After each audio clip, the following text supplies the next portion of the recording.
아멘. 귀한 찬양 감사합니다. 우리가 이곳에든 또 온라인으로든 이 예배는 또 방금 성가대에서 불렸던 찬송처럼 우리 주 예수 그리스도께 나온 것이니 여러분 모두에게 또 주님 주시는 복이 임하실 줄 믿습니다. 그러나 내가 이 예배뿐만 아니라 말씀 가운데 임하고 또 여러분의 한 주 삶 가운데 임하기를 축복을 드립니다. 우리는 계속해서 주님과 바리새인들 사이에 여러 논쟁들에 관해서 살펴보고 있습니다. 그렇게 정리될 수 있어요. 기억들이 나실 텐데 첫 번째 논쟁은 금식에 관한 논쟁이었죠. 바리새인과 심지어 세례 요한의 제자들도 일에 2번씩의 금식을 하는데 예수님의 제자들은 금식하지 않는다는 것이었습니다. 그러나 주님은 금식의 본질은 죄에 대한 애통이요 주님은 그 죄를 사하심으로 구원의 기쁨을 주려 왔다고 답하셨습니다. 그것이 바리새인들과의 첫 번째 논쟁이었죠. 여러분 두 번째 논쟁은 무엇이었습니까? 안식일 논쟁이었죠. 바리새인들이 보기에 예수님의 제자들이 안식일에 밀밭에 이삭을 잘라 먹은 것은 물론이거니와 더 나아가 예수님이 안식일에 병자를 고치는 것도 그들이 확대시킨 안식일 준수를 위반하는 것이었습니다. 그러나 주님의 대답 속에서 또 주님은 본질을 말씀하시죠. 안식일이란 하나님께서 그분의 백성에게 주시는 참된 안식이 무엇인지를 계속 깨닫게 하시는 수단일 뿐이에요. 그 참된 안식은, 그 본질인 안식은 주님이 우리를 죄에서 구원하심으로 회복시켜 주시는 하나님 자신의 안식, 하나님의 조음, 기억나시죠? 하나님의 안식, 하나님의 조음. 여러분, 주님께서 두 번째 안식일 논쟁에서 그것을 말씀해 주셨습니다. 우리가 그렇게 적용했습니다. 이제 오늘 본문에서 바리새인들과의 세 번째 논쟁이 이어지는 거예요. 그래서 이렇게 논쟁으로 정리할 수 있다는 것입니다. 그 논쟁이 무엇일까요? 다름 아닌 귀신 들림 논쟁입니다. 흥미로운 것은 금식 논쟁에서는 세례 요한의 제자들도 주님의 반대편에 가세했었는데요. 이번 귀신 들림 논쟁에서는 예수님의 친족들이 가세를 합니다. 귀신 들림과 그 또 축기는 우리나라 과거에도 그랬지만요, 이 시대 참으로 흔했던 일상의 영적인 모습이고 신앙적인 활동의 모습이었기 때문에 아주 중요한 주제인 것이죠. 그럼 이번엔 귀신 들린 논쟁으로 세 번째 논쟁을 이어가는데 이번에는 예수님의 친족들이 가세를 해요. 이야기의 전말은 이렇습니다. 지난주 살펴본 회당에서의 안식일 논쟁 후에 바리새인들은 주님을 죽일 계획을 구체적으로 들어갑니다. 그러자 예수님께서는 자신의 죽으심 이후의 사역을 위해서 12 사도들을 세우게 되죠. 그것이 오늘 본문 바로 앞의 내용입니다. 이제 이 12 제자들과 함께 본격적인 사역을 하시며 대중에 또 큰 호응을 얻게 되는데요. 그래서 오늘 본문 시작하는 20절을 보시면 집에 들어오셔도 무리가 다시 모여듦으로 인해 식사하실 겨를도 없었다. 그 정도로 예수님의 인기는 하늘을 찌르고 있었습니다. 심지어 주변의 이방 나라 사람들에게까지 예수님에 대한 소문이 퍼져서 몰려오고 있어요. 그런데 이렇게 큰 대중의 환호와는 달리 예수님을 배척하는 부류의 사람들을 마가가 언급하는데 뜻밖에도 먼저 예수님의 친족들이 있었다는 것입니다. 그럼 21절을 보시면 예수의 친족들이 듣고 그를 붙들러 나오니 이는 그가 미쳤다 하밀러라. 붙들러 나왔다는 헬라 동사의 의미는 강제로 붙잡아다가 체포해서 데려가기 위해 왔다는 뜻입니다. 이유는 네가 미쳤어. 우리가 데리고 가야겠어. 여러분 이 미쳤다라는 단어가 귀신 들린 것과 관련된 용어이기 때문에 중요한 거예요. 주님이 지금 귀신을 쫓아내시는 사역을 하고 있는데 주님의 친족들은 예수님이 오히려 귀신이 들린 것으로 여기고 있었다는 것입니다. 그럼 아마 얼마 전까지 평범한 몫으로 잘 지내고 있던 이 예수가 가업을 버리고 유랑하는 설교자가 된 것이 이해가 안 갔겠죠. 게다가 수많은 사람들에 둘러싸여 귀신을 쫓아낸다고 하니 이것이 마치 이 친족들에게는 마술처럼 보였을 수도 있었습니다. 그러나 예수님의 친족들에게 보다 더 현실적인 문제가 있는데요. 예수님이 지금 축기를 하는 것 자체도 문제지만 그들에게 유대 당국자들이 예수님을 율법 파괴자로 몰아가고 있는 상황이 이 친족들에게는 심각한 상황이에요. 왜냐하면 예수님의 가르침이 율법에 반하고 율법을 어기는 가르침으로 판결이 나면은요, 축기와 같은 행위는 오히려 사탄의 행위로 몰려갈 수 있었기 때문입니다. 그러면 실제 신명기 31장 이하를 보시면 그 약에서 율법이 이렇게 명령합니다. 너희 중에 선지자나 꿈꾸는 자가 일어나서 이적과 기사를 내게 보이고 그가 내게 말한 그 이적과 기사가 이루어지고 너희가 알지 못하던 다른 신들을 우리가 따라 섬기자고 말한다면 그런 선지자나 꿈꾸는 자는 죽이라.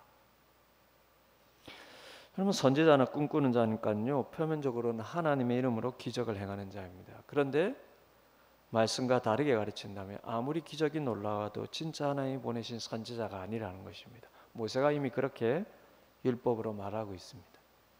그런데 당시에, 예수님 당시에 어떤 사람의 가르침이 하나님의 말씀에 근거해서 옳은지 그른지를 누가 판단했느냐? 바로 자신들의 율법의 해석으로 당시 유대 사회를 장악하고 있던 이 바리새인과 서기관들이 판단했습니다. 너의 가르침이 하나님의 율법을 따른 것인지 안 따르는 것인지는 바리새인들이 주로 결정을 했어요. 그 판단의 중심에 있었습니다. 그러니 그들이 지금 예수님의 가르침을 율법 파괴요 신성 모독으로 보고 있으니까요. 지금 분위기는 그들에 의해서 예수님이 이제 거짓 교사로 판결하기 직전인 것입니다.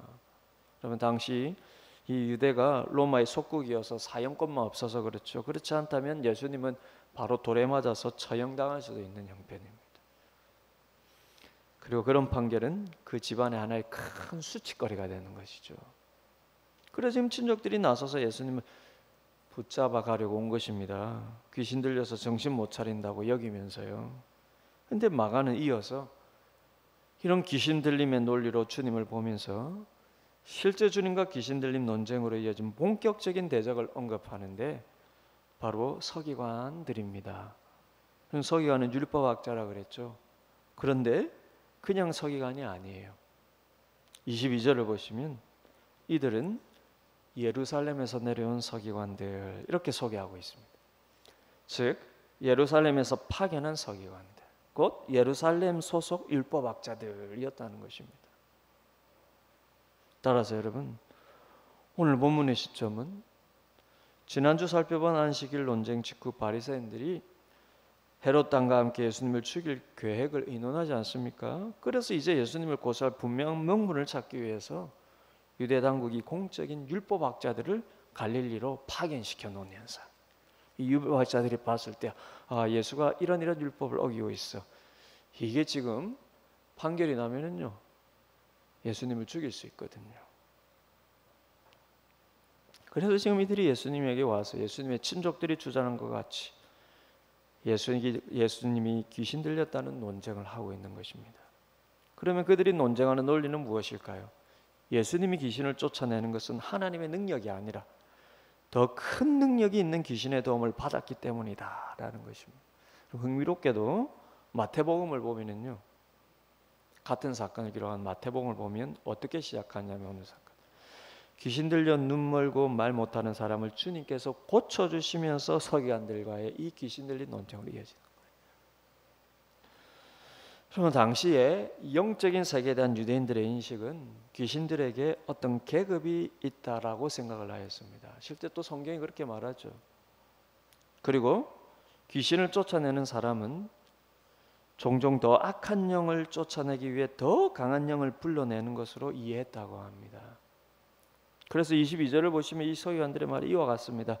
예수가 바알세불에 집혔다. 예수가 귀신의 왕을 힘입어 귀신을 쫓아낸다. 그럼 바알세불과 귀신의 왕은 같은 의미로 사용하고 있어요. 따라서 귀신의 왕이란 악한 영들의 대장인 사탄을 가리키죠.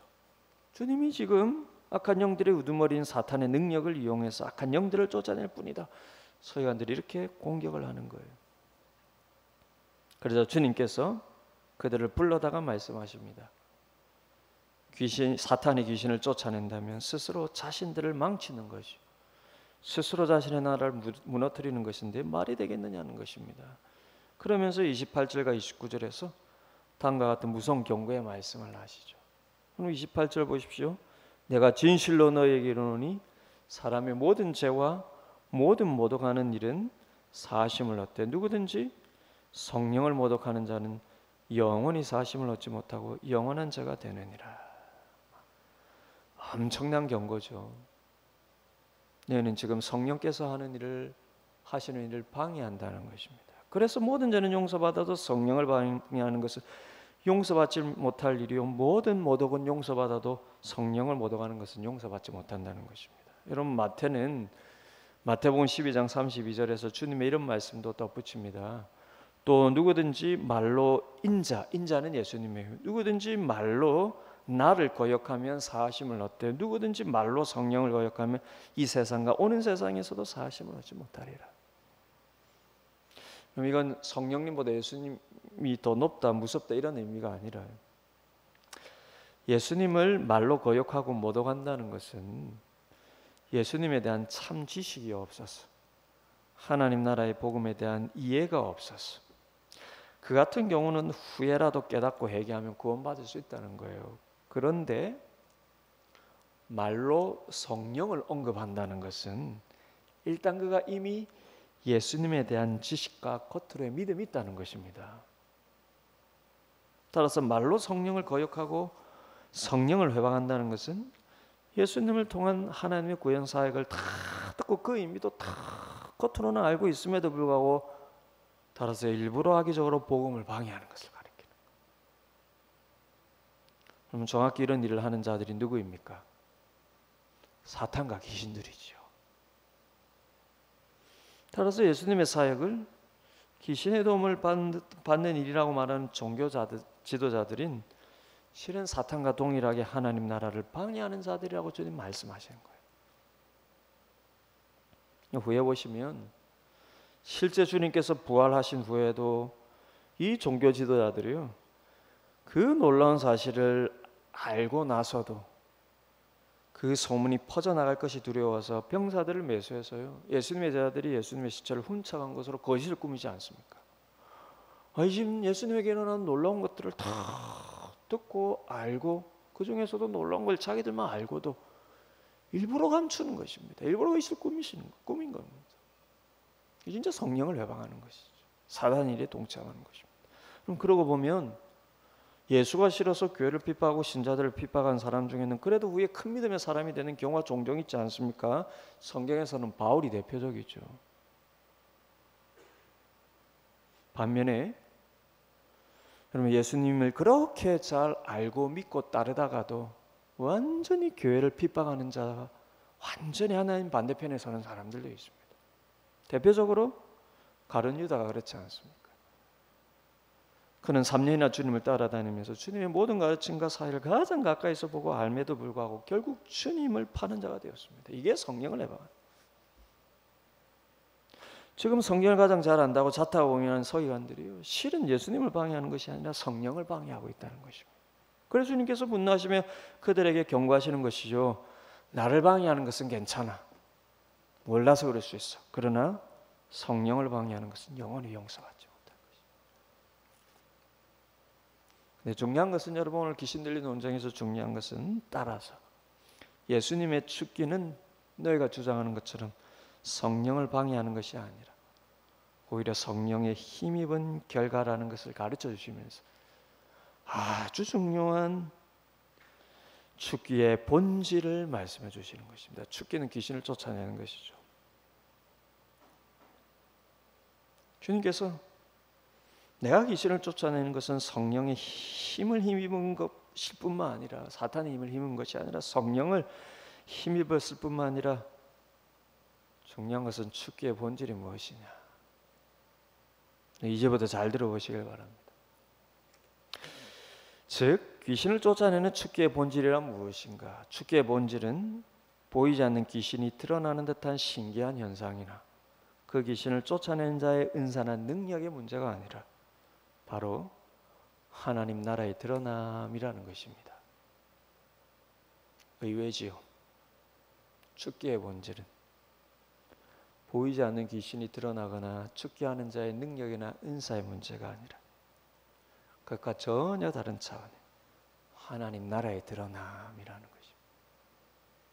그럼 이 중요한 말씀이 마가복음에는 나오지 않지만 마태복음에는 나옵니다. 여러분 요 딱 책갈피 하시고요. 마태복음 한번 보시겠습니까? 보실 수 있는 분들은, 펼 수 있는 분들은 마태복음 12장을 보시길 바라요. 마태복음 12장 28절에서 주님께서 이런 말씀을 하십니다.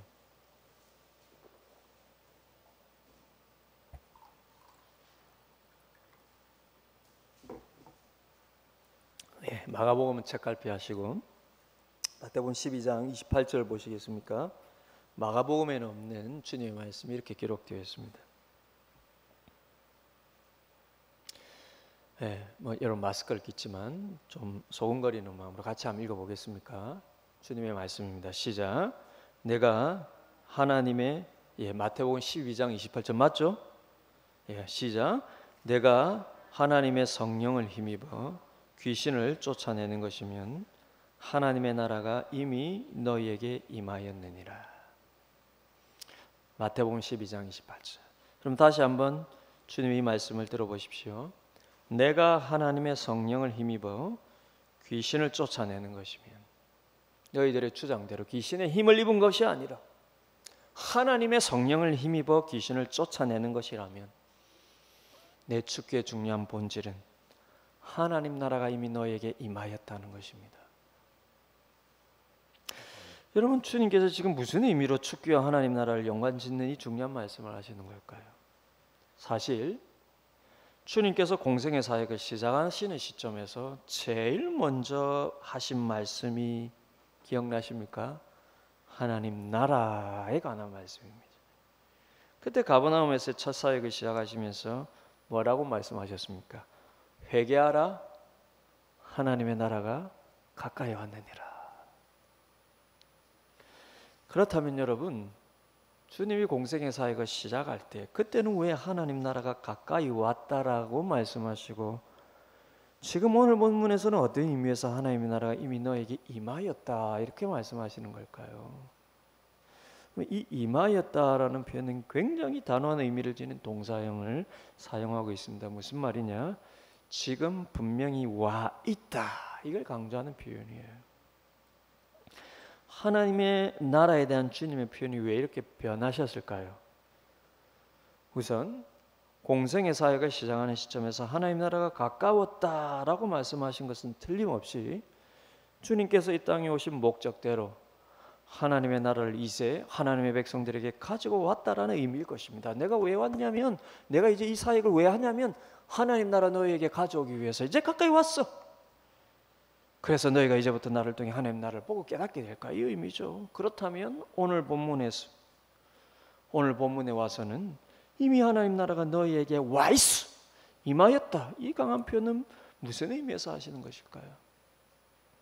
그럼 분명 그 의미를 알려면 지금 서기관들과의 논쟁으로 조금 더 깊이 들어가 보아야 합니다.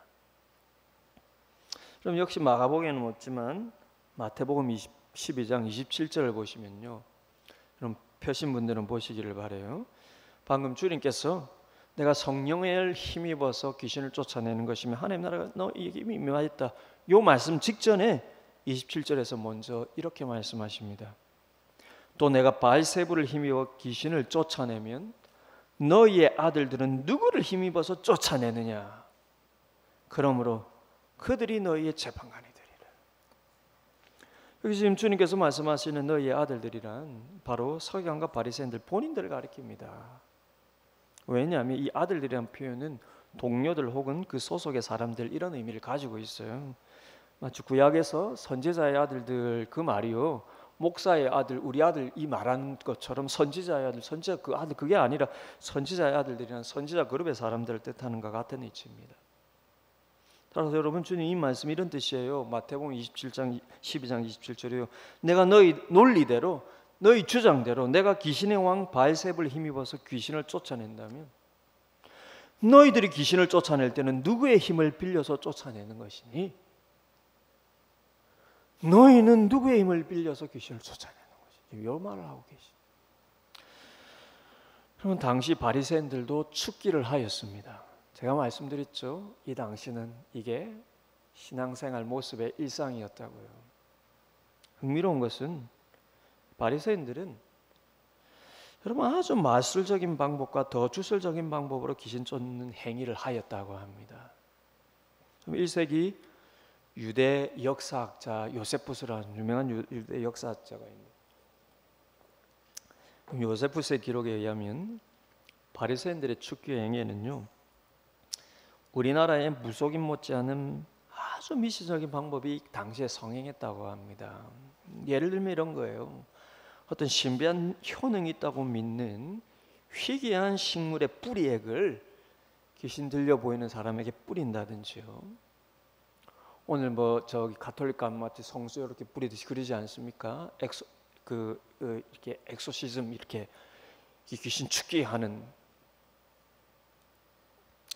그럼 우리나라 말해도 귀신들은 물을 싫어한다.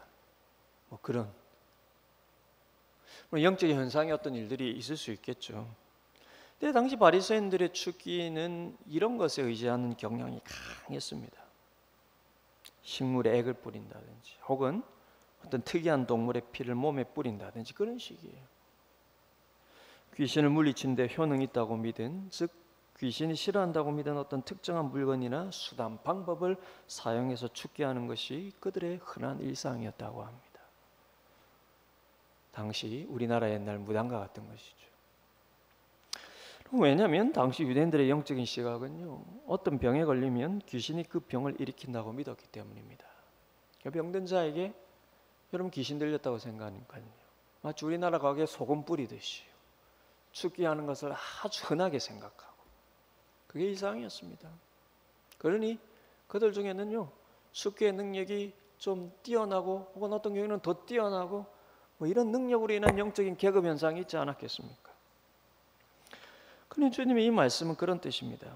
내가 귀신을 쫓아내는 것이 너희 말대로 귀신의 왕 바알세불의 힘을 빌린다고 한다며 너희가 미신적이고 주술적인 방법으로 귀신을 쫓아내는 것은 무엇으로 설명할래? 무엇으로 설명? 그러니 이들이 여러분 축기의 문제를 주님의 축기 자체를 문제 삼는 것은 모순이요, 너희가 그럴 자격이 없다는 것입니다. 즉 미신적인 방법으로 축기하는 너희도 하나님의 능력으로 귀신을 쫓아낸다고 말한다면 단지 말의 명령으로 귀신을 쫓아내는 나는 더욱 하나님의 성령을 힘입어 귀신을 쫓아내는 것이 아니냐는 것이죠. 그런데 제가 보기에는요, 여러분 주님의 이 말씀은 조금 더 깊은 의미가 있지 않나 싶습니다. 주님은 조금 더 깊은 의미로 바리새인들에게 이런 역설적인 반문을 던지는 것이 아닌가 싶습니다. 즉 너희의 축기는 정말 하나님의 능력을 힘입은 것이 맞느냐? 왜냐하면 구약의 율법은 정말로 축기 현상 자체만으로 모든 축기가 하나님의 능력으로부터 나온 것으로 보지 않기 때문입니다. 다시 말해 정말로 주술적이고 마술적인 축기는요, 하나님께서 그 마술뿐만 아니라 그런 술사들은 하나님의 백성 중에서 제거하라고 명령하셨습니다. 그렇다면 여러분, 바리새인들의 미신적인 축기는 어떻게 보아할까요? 바리새인 자신들은 이게 미신적인 축기라고 여기지 않고 왜 사탄적이라고 여기지 않겠죠. 근데 엄연하게 일어나는 현상이지 않습니까? 그렇다면 우리의 입장에서 바리새인들의 미신적인 축기는 어떻게 보아야 할까요? 더 나아가 이방 종교에서 일어나는 축기 현상은 어떻게 보아야 할까요? 여러분 능력 있는 타 종교에서도 실제 귀신을 쫓아내는 일들이 많습니다. 아니 그게 그들의 주 업무예요. 당장 우리나라만 보십시오. 뭐 조금 점치는 자 말고요. 저희 이모가 용화 무당이어서 알거든요. 일본까지 가가지고 굿할 정도로 용화였습니다. 저희 어릴 때 이모 집에 간 기억이 나요. 방 하나가요, 완전 굿하는 것입니다. 용화 무당에 가면 귀신이 쫓겨나는 일들이 많죠. 용화다는 절에만 가보십시오. 그들의 종교적인 주일은 귀신 쫓아내는 일입니다. 그렇다면 이걸 어떻게 보아야 할까요? 도대체 그들은 무슨 능력으로 귀신을 쫓아내는 것일까요? 하나님의 능력 외에 사탄을 제어할 수 있는 힘을 가진 존재가 인간 세상에 누가 있습니까? 없어요. 사탄이요. 영적으로 또 조금 뛰어난 인간에게 당할 만큼 그렇게 약한 자가 아닙니다. 사탄이 괜히 공중권세 잡은 자입니까?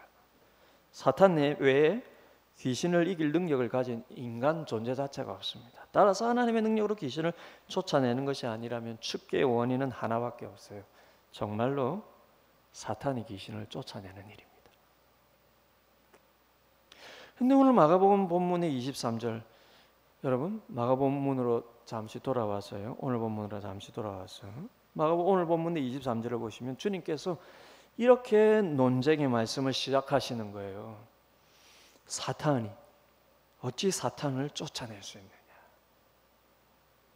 그럼 이 말씀을 어떻게 보아야 할까요?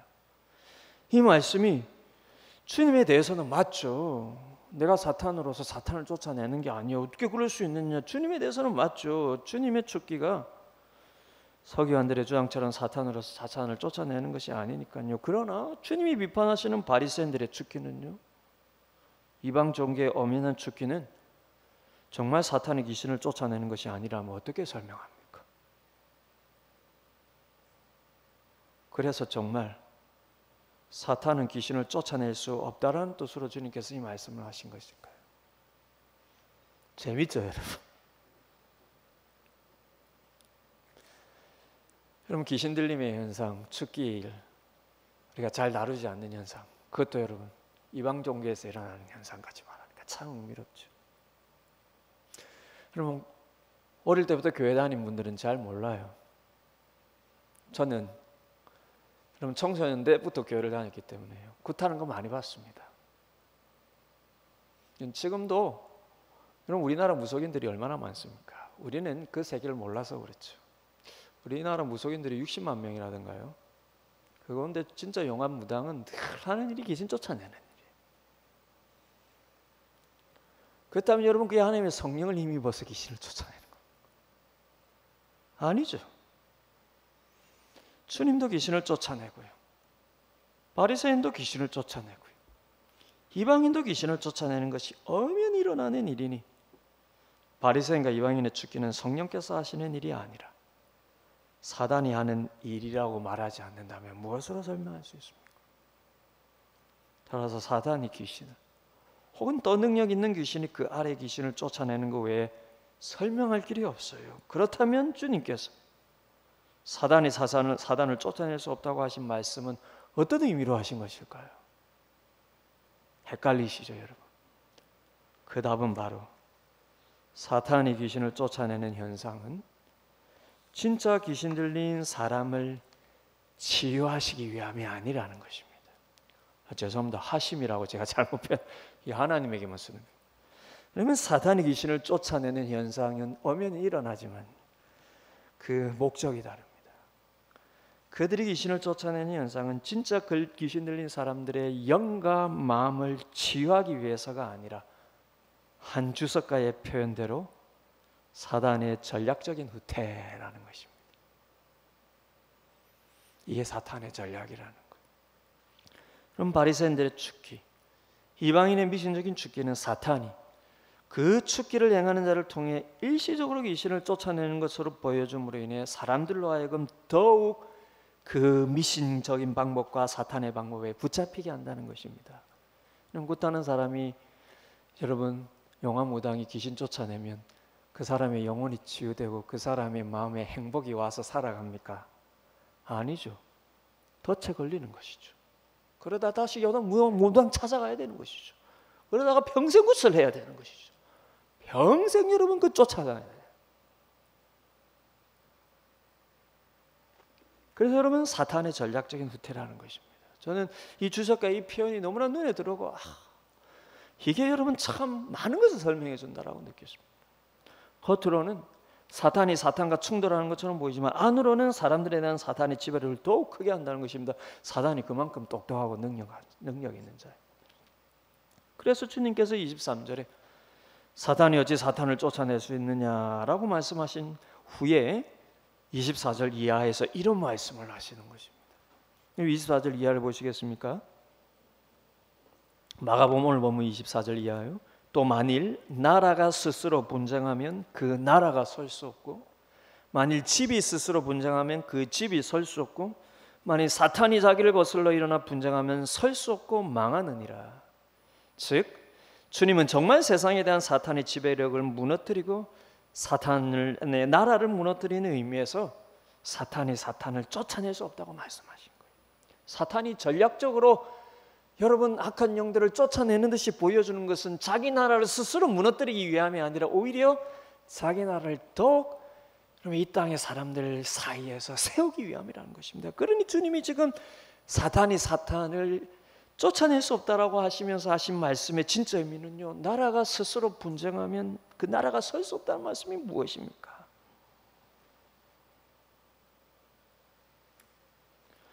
주님께서 말씀하시는 것은 귀신이 쫓아나가는 그 현상 자체가 아니라 너희가 어느 나라의 영적으로 지배를 받고 있느냐, 이거 말씀하시는 거예요.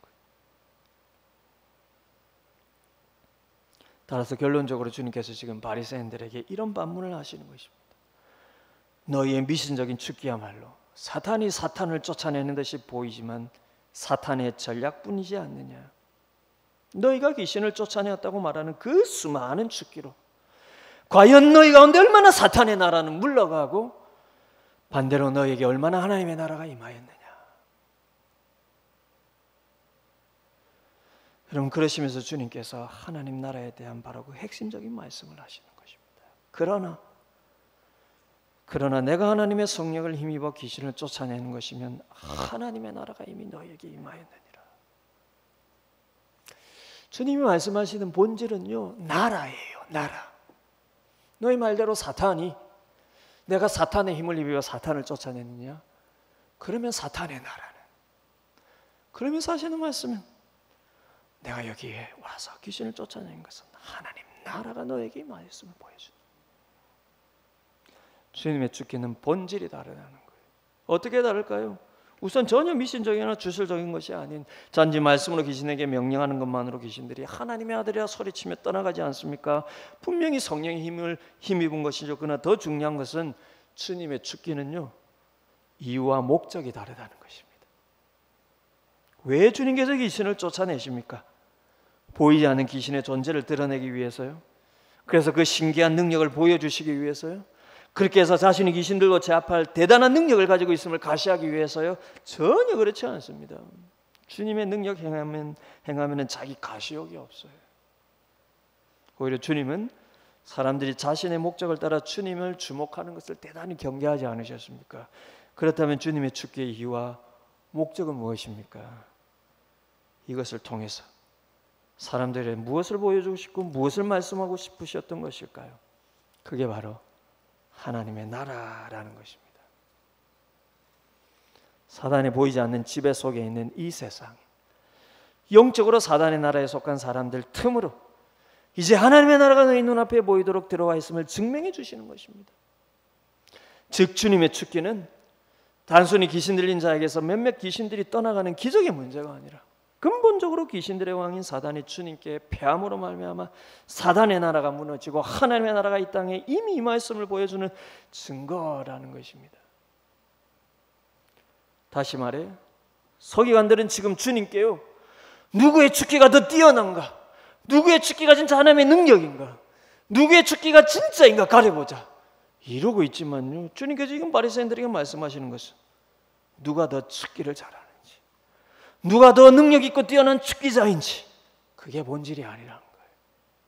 주님께서 말씀하시는 것은 내가 귀신을 쫓아내는 이유는 귀신의 왕인 사탄을 이기고 그래서 드디어 하나님의 나라가 타락한 이 땅에 다시 회복되어서 너희 안에 들어와 있음을 보여주기 위함이라는 것입니다. 그래서 주님께서 바리새인들에게 던지는 반문이 뭡니까? 너희가 얼마나 대단한 축기의 능력을 행하였든지 진짜 보아야 할 것은 너희의 가르침으로 인해 사람들에게 하나님의 나라가 임하였느냐는 거예요.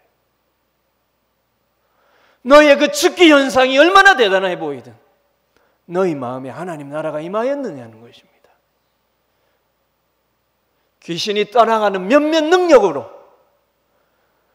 너희 마음에 귀신의 나라가 떠났느냐는 것입니다. 사단의 나라가 떠났느냐는 거예요. 반대로 하나님의 나라가 너에게 임하였느냐는 것이죠. 그러면서 주님이 말씀하는 것입니다. 내가 왜 죽기를 하는데, 내가 왜 귀신을 쫓아내는데 너희보다 능력이 뛰어나다는 걸 말해주기 위하면 너희 속에 하나님의 나라가 왔다라는 거 보여줘. 내가 온 목적이 하나님의 나라라. 너희가 지배받고 있는, 너희 마음이 지배받고 있는 사단의 나라, 그것을 몰라내고 하나님의 나라를 너에게 가져오기 위함. 그래서 주님께서 여러분 29절에 그 말씀이 그 뜻이에요. 29절을 보십시오. 사람이 먼저 강한 자를 결박하지 않고서 어떻게 그 강한 자의 집에 들어가 그 세간을 강탈하겠느냐. 결박한 후에야 그 집을 강탈하리라. 이게 여러분 이 맥락에서 무슨 뜻입니까? 그 집의 강한 자란 누구일까요? 바로 귀신 들린 대장인 사탄이죠. 이게 지금 뭐 집에 도둑질하러 들어간 그 얘기 아니에요. 여러분 과거에는 차라리 이렇게 말하는 게 낫죠. 과거에는 나라와 나라 사이의 전쟁이 얼마나 많습니까? 민족과 민족 사이의 전쟁이 얼마나 많습니까? 중요한 것은요, 그 전쟁에서 패하면 곧 그 나라에 지배당하는 것입니다. 그런데 그 전쟁에서 이기려면 어떻게 해야 됩니까? 졸개를 이겨야 되는 것이 아니라 장수를 이겨야 되는 거예요. 지금 주님이 이 말은요, 뭐 한 집에 도둑 들어간 이 얘기가 아니라 지금 나라와 나라의 이야기를 하는 것입니다. 사단의 나라와 하나님의 나라. 그래서 좀요, 이 29절에서 그 집에 강한 자는, 주님이 말씀하신 그 집에 강한 자는 바로 이 귀신들의 대장인 사탄을 말하는 것입니다. 그러니 주님께서 지금 사탄을 결박했다라는 거예요. 강한 자를 먼저 결박해야 그 강한 자가 지금 잡고 있는 그 집, 잡고 있는 그 민족, 잡고 있는 그 나라를 빼앗을 거 아니냐. 강한 자를 결박하러 나는 왔다라는 거예요. 그 강한 자가 바로 이 땅이 지배당하고 있는 사단의 나라의 대장인 사단을 결박하러 왔다. 그래서 여러분 그 강한 자의 집에 들어가 그 세간을 강탈한다는 것은 사단의 집에 들어가 사단의 소유를 강탈한 것이요, 이는 곧 사단이 권세 잡고 있는 이 세상에서 택한 백성을 주님께서 구원해 내려왔다라는 것입니다. 그래서 나의 죽기는 사단의 나라를 무너뜨리고 하나님의 나라가 너희 안에 들어와 있음을 보여주는 증거라는 것입니다. 그걸 말씀하고 싶으시고요. 그럼 이런 의미로 보면요, 주님께서 사탄이 어찌 사탄을 쫓아낼 수 있느냐라고 하신 말씀도 상당히 의도적인 말씀이에요. 서기관들은 예수님이 귀신의 왕 사탄을 힘입어서 귀신들을 쫓아낸다고 주장하는데, 주님의 답은 사탄이 어찌 귀신들을 쫓아내느냐, 이 말이 아니라 사탄이 어찌 사탄을 쫓아낼 수 있느냐, 이렇게 말씀. 무슨 뜻입니까? 내가 온 목적은 몇몇 귀신 들린 사람에게서 귀신들을 쫓아내는 것이 아니라 아예 세상 권세 잡고 있는 귀신들의 왕인 사탄을 쫓아내기 위해서라는 것입니다. 그래서 주님 말씀이, 내가 사탄이라고 한다면, 내가 사탄의 힘을 입는다고 하면 어찌 사탄이 사탄을 쫓아낼 수 있느냐. 나는 사탄 쫓아러 왔는데 내가 사탄의 힘을 입는다면 나는 어떻게 사탄을 쫓아낼 수 있느냐. 이들이 지금 못 알아듣는 말하고 있는 것입니다. 내가 온 목적은 사탄을 쫓아내려 왔다. 사탄을 이기기 위해서 왔다. 그래서 하나님의 나라를 가져오기 위해서 왔다는 것입니다. 여러분 그렇습니다. 주님의 죽기는요, 주님께서 사탄의 나라를 무너뜨리고 하나님의 나라를 우리 가운데 세우셨다라는 것을 가장 분명하게 보여주는 그 다음이 중요합니다. 하나의 증거일 뿐이라는 것입니다. 하나님의 사단의 나라를 무너뜨리고 하나님의 나라를 우리에게 세우셨다라는 너무나 중요한 것을 말씀해 주시지만 그것을 보여주는 증거일 뿐이라는 거예요. 그러니 중요한 것은 악한 영들이 사람들에게 들어갔다 나갔다 하는 죽기의 그 신비해 보이는 현상 자체가 아니라요, 하나님의 나라가 예수를 믿는 우리 가운데 들어오고 하나님의 통치가 예수 믿는 나의 내면과 삶에 들어와 있다라는 사실이라는 것입니다. 여러분 잘 들으십시오. 제가 지금 신학적인 지식 얘기를 하는 게 아니에요. 여러분의 삶과 내면에서 일어나는 현실을 얘기하는 것입니다. 우리가 왜 본질을 읽습니까? 이유는 간단합니다. 겉으로 드러나는 현상에 주목하고 있기 때문입니다. 그것에 집착하기 때문에. 왜 이런 말씀을 드리냐면 실제 우리의 삶 속에서 사탄과 악한 영들을 근본적이면서도 건강하게 그리고 지속적으로 이길 수 있는 힘은 영적인 능력의 현상을 쫓는 데서 오지 않습니다. 여러분 귀신 하나 쫓아낸다고 끝입니까? 주님의 표현에 의하면 귀신들이 다른 귀신들을 데리고 들어오려고 하는데요. 여러분 우리가 건강하면서도 지속적으로 악한 영들을 이길 수 있는 힘은 영적인 능력의 현상을 쫓는 데서 오지 않습니다. 바로 본질을 집중하는 데서 오는 거예요. 목사님 저런 경험 안 해봐서 그렇습니다. 여러분 생각하는 이상으로서 그런 경험 해봤습니다. 그 현상이 중요하죠. 은사 중요하죠. 거기 집중하면 안 돼요. 본질을 집중해야 됩니다. 그래야 건강하면서도 지속적으로 이길 수 있어요. 무슨 말이냐면요, 여러분의 실제 삶 속에서 사단과 악한 영들의 보이는 집에든 보이지 않는 집에든 그것을 실제 이기려면 보이는 것으로든 보이지 않는 것으로든 축기와 같은 신비로운 능력을 쫓아야 할 것이 아니라 예수 믿는 자에게 이미 임한 하나님 나라에 집중하고요, 그 하나님 나라의 속성을 쫓아야 한다는 것이죠. 왜냐하면 여러분, 사단이 지배하려고 하는 것은 우리의 마음이기 때문입니다. 여러분, 사단이 인간의 마음을 지배할 수만 있다면요, 그 사람이 사단을 부정해도 괜찮아요. 사단의 목적은요, 사람들을 겉으로 아주 강하게 제압하는 데 있지 않습니다. 스스로 마음을 통제하지 못하도록 하는 데 있죠. 왜 그렇습니까? 스스로 마음을 통제하지 못하면 그 속에 하나님의 나라가 임할 수가 없어요. 그럼 마음이 사로잡히면요, 그의 판단과 결정이 지배받게 되어 있습니다. 전에도 한번 말씀드렸듯이 귀신이 들렸다라는 것은 그 마음이 악한 영들에게 완전히 지배당하는 것이죠. 하지만 거기까지는 아니라 할지라도 대부분의 사람들은 마음으로 악한 영들의 영향을 받고 있고요, 가끔 그 사람이 해결하지 못하는 상처나 트라우마가 깊이 드러나는 극한 스트레스를 지속적으로 받으면요, 마치 귀신 들린 사람처럼 이상한 행동을 보이기도 합니다. 오늘날 많이 나타나요. 그럴 때 그럼 그 사람의 안을 들여다보면요, 여지없이 스스로의 마음을 통제하지 못하고 있는 것을 볼 수가 있습니다. 그리고 그것이 일정한 지속과 범위를 넘어서면 실제 직접적으로든 간접적으로든 악한 영들에게 들리는 것입니다. 그럼 직역점이라 하면, 직접적이라고 제가 말씀드리는 것은 진짜 귀신 들림이고요, 간접적이라고 하면 심한 심리적인 이상에 의한 정신병일 수 있습니다. 그래서 여러분, 심한 정신병과, 제가 심리적인 이상이라고 했습니다, 뇌에 의한 정신적인 문제가 있을 수 있습니다. 그것은 감기약처럼 가서 여러분 뇌를 안정시키는 약을 처방받아야겠죠. 그러면 심리적인 문제에 의한 심한 정신병과 귀신 들림은 구분해야 하지만 아주 묘한 접합점이 있어요. 실은 영적으로 보면요, 둘 다 그 마음을 스스로 완전히 통제하지 못한다는 점에 접점이 있습니다. 중요한 것은요, 그럼 완전히 영적인 귀신 들림은요, 사단이 그 사람이 완전히 통제를 스스로 하지 못하도록 직접적으로 간섭하는 것이지만, 정신병은요, 그가 받은 깊은 상처와 트라우마로 인하여서 귀신이 간접적으로 스스로 통제하지 못하도록 완전한 영향력을 간접적으로 행사하고, 제가 볼 때는 그렇습니다. 중요한 것은 이게 오늘날 불신자들에게만 일어나는 것이 아니라 교인들에게도 일어난다는 것입니다.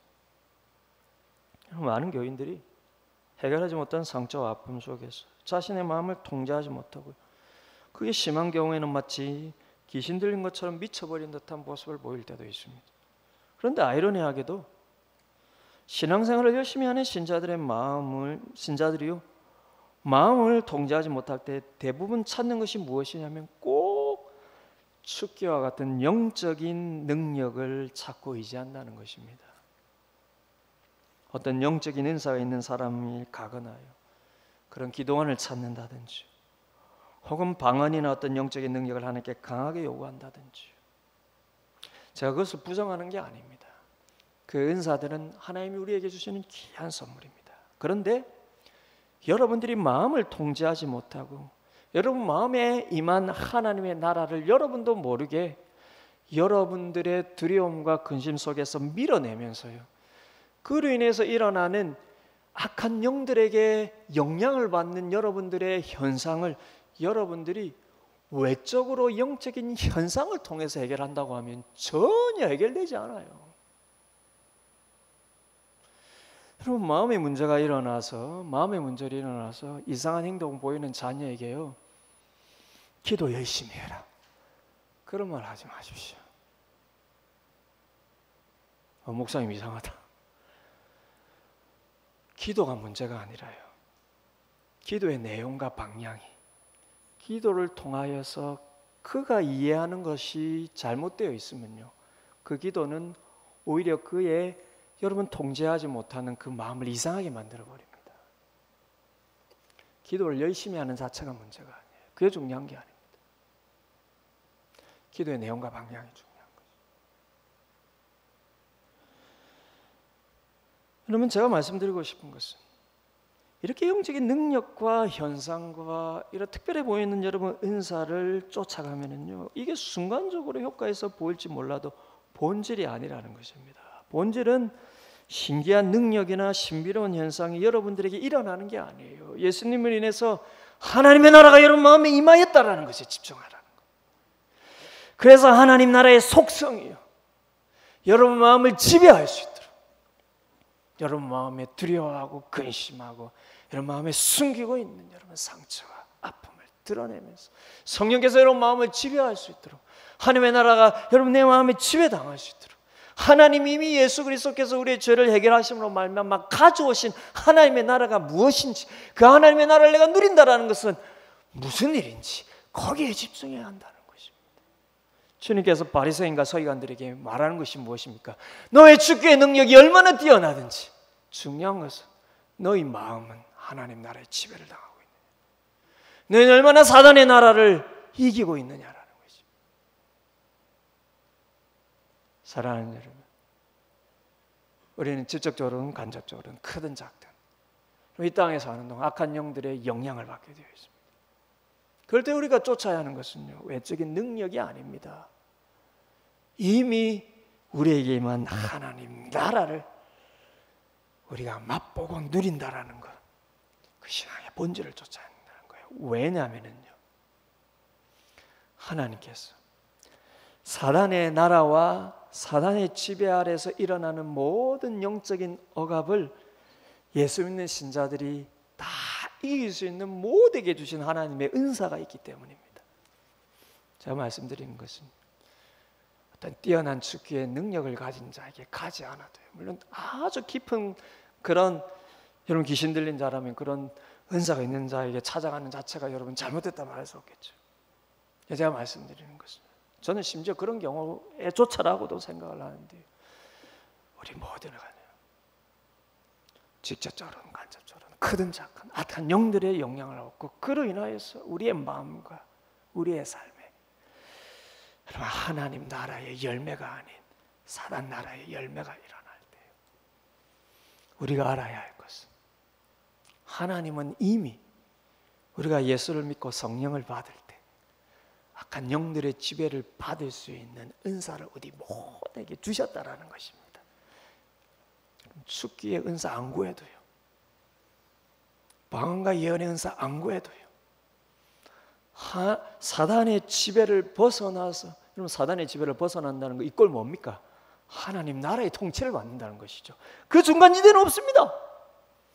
사단의 나라를 벗어나는데 하나님의 통치도 안 받는 그런 중간지대는 없어요. 신자에게 사단의 나라를 벗어난다는 것도 하나님의 통치를 받는다는 것입니다. 그래서 여러분 사단의 지배를 여러분 직접적으로는 간접적으로는 벗어날 수 있는 것은 하나님의 통치를 받는 거예요. 그런데 그 은사를 이미 우리에게 다 주셨다는 것입니다. 축기의 은사, 방언의 은사, 예언의 은사, 안 구해도요 다 이미 주셨어요. 그게 뭡니까? 하나님의 나라라는 것입니다. 예수 믿는 우리에게 하나님의 나라라는 은사를 다 주셨어요. 아이고 됐어요. 주님이 뭐라고 얘기하셨습니까? 사도 바울을 통해서요. 죄 샀은 사망이요 하나님의 은사는 예수 그리스도 안에 있는 영생이니라. 우리가 죄 삭시라는 사망 가운데 예수를 믿고 성령 받을 때 우리 모두가 받은 은사가 무엇이라는 것입니까? 예수님으로 말미암는 영생. 여러분, 영생의 또 다른 말은 바로 하나님의 나라라는 것입니다. 하나님의 나라가 큰 놀라운 선물이 우리에게 이미 다 주어졌어요.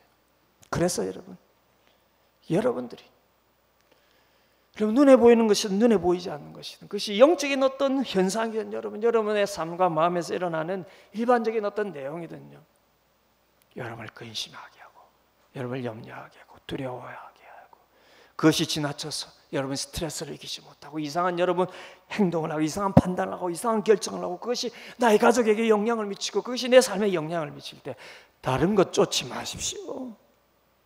이미 여러분 안에 있는 하나님의 나라라고 하는 은사에 집중하셔야 합니다. 그리고 여러분 신앙적으로 여러분들이 의지할 만한 그런 건강한 믿음을 가진 사람들의 도움을 받는다면요, 그것은 나에게 없는 신비한 은사가 그 사람에 있어서가 아니라 나에게 이미 하나님 주신 은사 하나님의 나라를 말씀 가운데 나에게 바르게 가르쳐주고 바르게 보여줄 수 있는 사람을 찾아가야 돼요.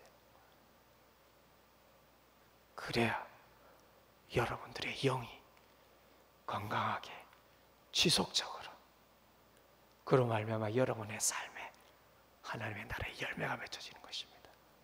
그러면 하나님 나라에 우리의 마음이 통치를 받고요, 우리 마음의 사단의 나라의 통치를 여러분 벗어나서 하나님 나라의 실질적인 통치를 받을 때 일어나는 것이 무엇입니까? 성령의 열매죠. 의와 희락과 화평과 그리고 다른 사람을 향한 열매요, 오래 참음과 자비와 양성과 온유와 여러분 절제와 이런 열매들이에요.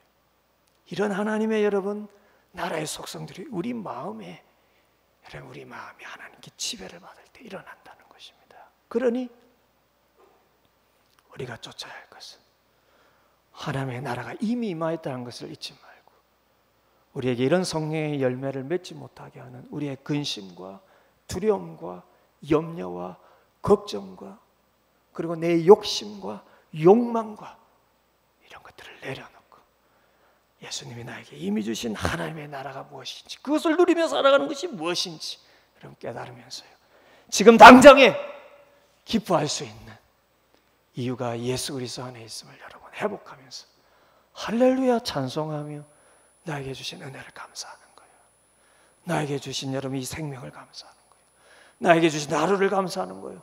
나에게 주신 이 삶의 수단을 감사하는 거예요. 나에게 주신 가정을 감사하는 거예요.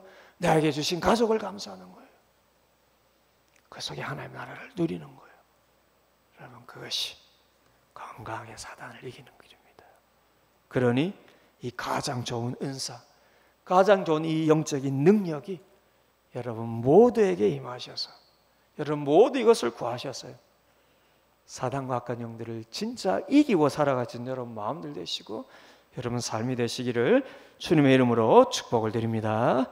우리 오늘 말씀을 생각하면서 한번 기도했으면 좋겠습니다. 저는 여러분 본질적인 의미에서 축교의 능력이 우리 모두에게 있다고 믿습니다.